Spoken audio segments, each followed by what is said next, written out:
دیہی علاقوں میں ایک پرسکون گاؤں میں افرایم نام کا ایک بوڑھا کسان رہتا تھا۔ وہ اپنے مخصوص پکوان کے تجربات کے لیے جانا جاتا تھا، جو اکثر گاؤں والوں کو حیران کر دیتے تھے۔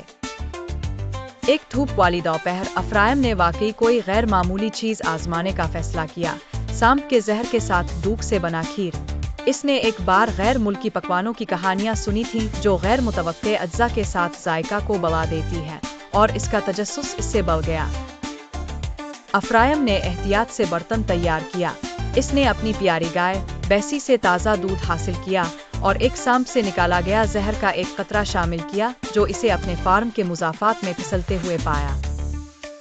اس نے مکسچر کو ابالتے ہوئے اسے گالا ہوتے دیکھا اور اپنے اندر جوش و خروش محسوس کیا۔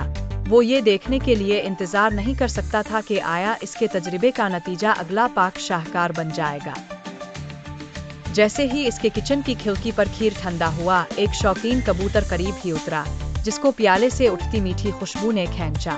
پرندہ اکثر افرایم کے فارم کا دورہ کرتا تھا اور وہ اسے پیار سے پی پی کہتا تھا۔ افرایم سے ناواقف پی نے قریب آ کر کھیر کو جھٹکا۔ چند لمحوں بعد باہر سے چیخنے کی آواز نے افرایم کو چونکا دیا۔ وہ پی کے ارد گرد جمع ہونے والے دیہاتی کو دیکھنے کے لیے بھاگا، جو زمین پر بے حرکت پڑے تھے۔ خوف زدہ اس نے محسوس کیا کہ اس کی تجرباتی کھیر نے غریب پرندے کو زہر دے دیا ہے۔ افرایم کا دل ڈوب گیا جب وہ پی کے پاس جھک گیا۔ اس کی آنکھوں میں آنسو بھر آئے۔ اس نے کبھی کسی مخلوق کو نقصان پہنچانے کا ارادہ نہیں کیا تھا، اور یہ سانحہ اس پر بہت زیادہ وزنی تھا۔ پی کے انتقال کی خبر پورے گاؤں میں پھیل گئی، جسے افرایم کے کھانے کے حصول کے ممکنہ خطرات کے بارے میں غم و غصہ اور خوف پھیل گیا۔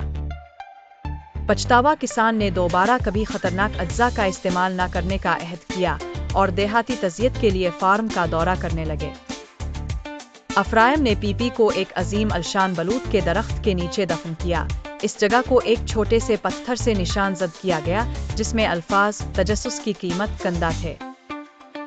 وقت گزرنے کے ساتھ افرایم کی ساکھ ایک عجیب موجد سے ایک احتیاطی کہانی میں بدل گئی۔ اس کی کہانی قدرتی ترتیب کا احترام کرنے اور تجربات کے ساتھ احتیاط سے چلنے کی یاد دہانی کے طور پر کام کرتی ہے۔ اس تجربے کے ذریعے افرایم نے ذمہ داری کی قدر اور کسی کے اعمال کے نتائج پر غور کرنے کی اہمیت کو سیکھا، جس سے اس کے دستکاری کے لیے زیادہ سوچ سمجھ کر طریقہ اختیار کیا گیا۔